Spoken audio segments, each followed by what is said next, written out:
Oh, hey everybody, it's Walker Full Spectrum Laser and welcome to In the Cut. And today we are going to do the side panel of a Muse. We decided why not.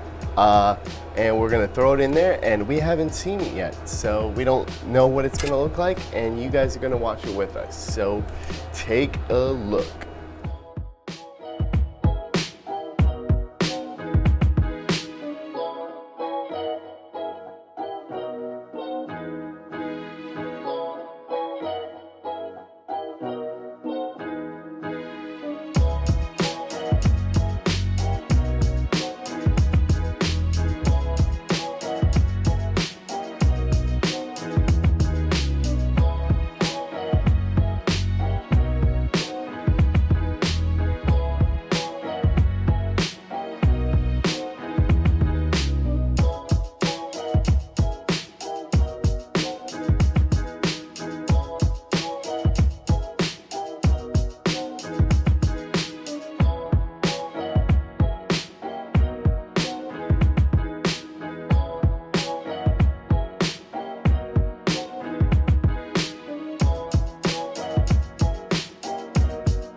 Throw that back in the machine when you get done. So what Walker's doing right now is cleaning up that side panel. Now Walker's going to provide that file and a template. So if you want to engrave the side panel of your Muse, you can. Just remember that this Muse is coated with powder coating, so you want to make sure that you you make sure you exhaust it outside or have a fume extractor. That's what you hear next to us right now is the FSL 200 fume extractor. So Walker's going to place this back down in the bed of the laser so we can take a good look. And there it is, all cleaned up. Walker, if you could just slide it up a little and then to the right a little. Perfect. And take a look at that. That's a little bit of Bob Ross meets a little bit of Betsy Ross meets a little bit of Laser Ross meets a little bit of Jack Ross meets a little bit of, do we know any Ross clothing stores? You know, we can go any which way. Again, check out Walker and Scott tomorrow for 1 hour build where he'll talk a little bit about this and more. We're making those shelves, right, Walker? That's it. That's right. Until next time.